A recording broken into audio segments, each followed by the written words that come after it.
Win and they're through. How will England fare in game number 2 of the World Cup campaign against the United States? It's England time again tomorrow night and they go up against the United States of America. Let me know how you think they will go down there in the comments. Give us a like while you are there. In the morning, we've got Wales and Iran. But no matter what happens in that game, England know if they record a second straight win in this World Cup, they are going through. They will also, forgive me for getting a little bit ahead of myself, know a fair bit more possibly about a potential Group A second place opponent with round 2 of those games scheduled for the middle of the day. England's future will be a lot clearer by the time they kick off in the evening. The first game against Iran went terribly swimmingly. We were told beforehand they were no mugs, but, well, I will say no more. 6-2 in the end. England careering through.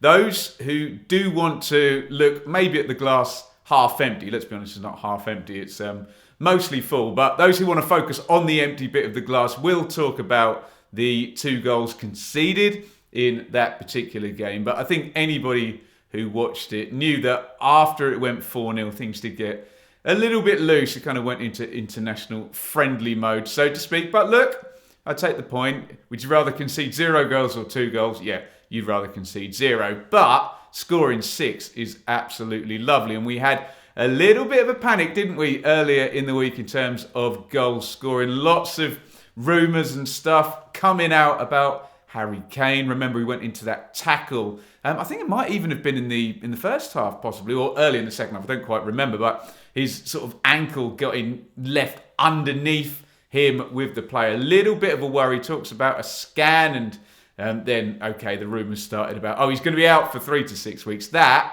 we think, is not the case. I've seen interviews now with Connor Cody and Gareth Southgate today saying, no, look, he's fine. They got it scanned and Harry Kane will be playing. Lots of talk in the meantime, though, about if he didn't, how light we are there. But we all knew that before we went in. And I did say, I don't want to be wise after the event, I did say in my squad video that perhaps another striker rather than a central midfielder would have been the one. But look, Wilson and Rashford both made an impact off the bench in that last game. And looking at that last game against Iran, really, there should not be any need to change anything here, should they? I mean, I don't necessarily believe in the whole never change a winning team. I think football's moved on a little bit since that was a real mantra that was kind of trotted out by managers.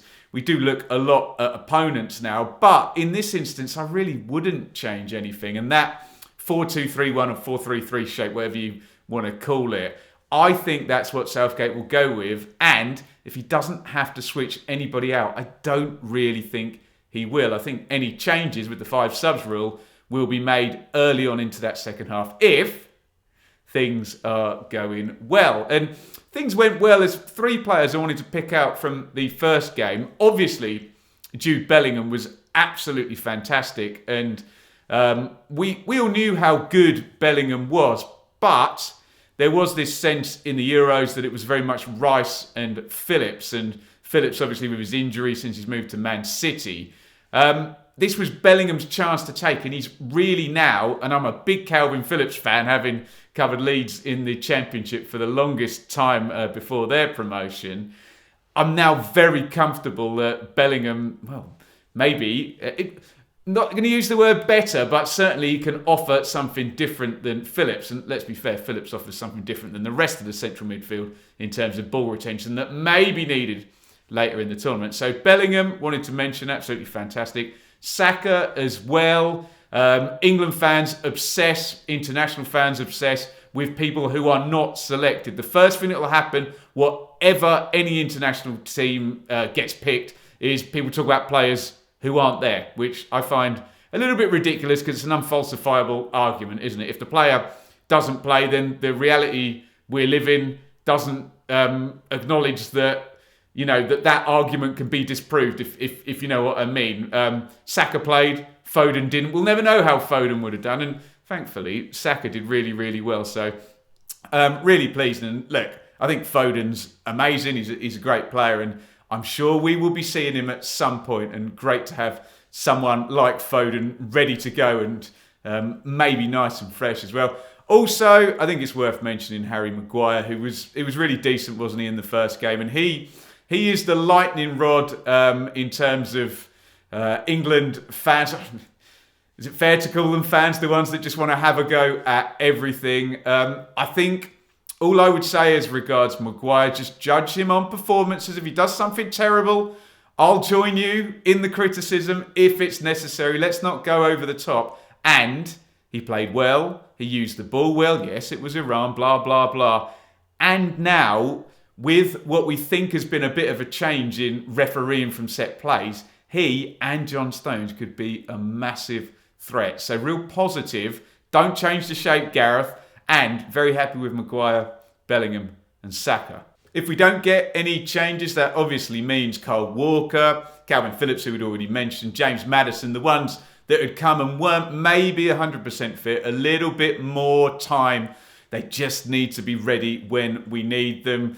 Calvin Phillips, you think, when it's a ball circulation, try and control, three-man midfield game, perhaps would come in. Kyle Walker, if it's going to be a 3-5-2, we will probably see him at right wing back. And Maddison, I think we all expect to be used break glass in case of emergency. I watched the USA against Wales on one of the watch-alongs on the channel.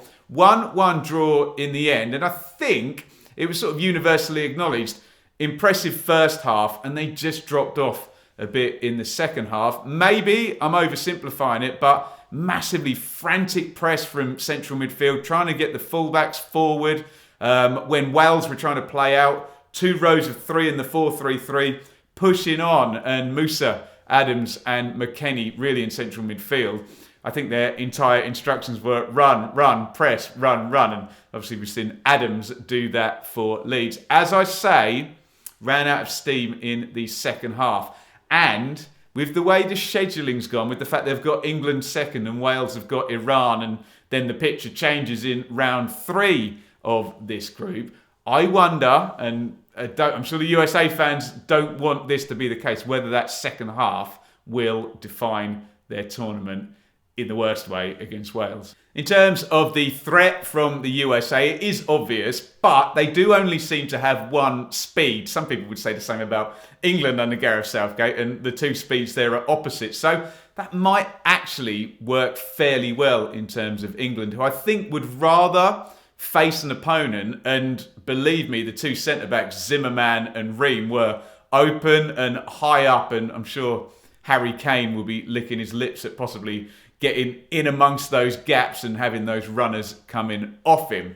I think that works out fairly well, as I said, for England, and they will face teams who are just going to sit in and frustrate. USA won't do that. The fullbacks, Robinson, we know all about from the Premier League. Dest has got quite the pedigree with, he's on loan at Milan from Barcelona. He's played for Ajax as well. So look out for those 2. They need to be stopped. And if it is a 4-2-3-1, 4-3-3, there is responsibility then on Stirling and Saka. Just track back when those players get high up with the US in good possession, if indeed they can get it. Sargent up top, down the middle. He's playing well for Norwich, but I cover the Championship frequently on this channel. We've got to remember this is the World Cup, and so far in English football he's proven himself as a good Championship striker rather than a good Premier League striker. And surely, if that is a key threat up top, Maguire and Stones should be confident in dealing with him. One that's probably a bit harder to deal with is star man Christian Pulisic, who you would think needs to have a good game if the US are going to do anything here against the 3 Lions. A few people in the chat on the watch along were surprised not to see Aaronson of Leeds and Rayner of Dortmund in either the midfield 3 or one of the wings. Let's be honest, Pulisic isn't going to come out and Weir scored, so maybe we won't see Rayner. We might see Aaronson, so keep an eye on that possible change. So how do I see it going? Well, without getting too carried away and too all in on England, I think they will win the game. Having seen both sides' first game, having analysed the differences in quality in the squads, and we think the USA will be open. They'll probably make A couple of big chances. They may score. Who knows? I just think that works well for England. It might be good practice against sides that will attack them. I'm sure we all saw the French the other night later in the tournament and kind of setting up. I'm not comparing the quality of the French attack to the US attack, but you take my point. These teams kind of split into two, don't they? Where there'll be the ones that just want to sit in, especially in the knockout game, and take it to penalties. The United States aren't going to do that. I think that works well for England. I would really like to think if they can also get 2 goals up, then maybe you can pull out Harry Kane, give him a little bit of a rest. And maybe you can also start to bed in those 3 players, as in the 2 Man City lads, Walker and Phillips, as well as Mattheson. I don't know how fit he is, and start to give them some minutes as we go. So I'm on an England win. Let me know how you see it going in the comments. This World Cup, though, has taught us that shocks are very, very much on the cards. We see Japan beat the Germans, but incredibly, Saudi Arabia beating Argentina. Wow, it was incredible. And you can click right up here to see my reaction to that incredible turnaround victory by the Saudis.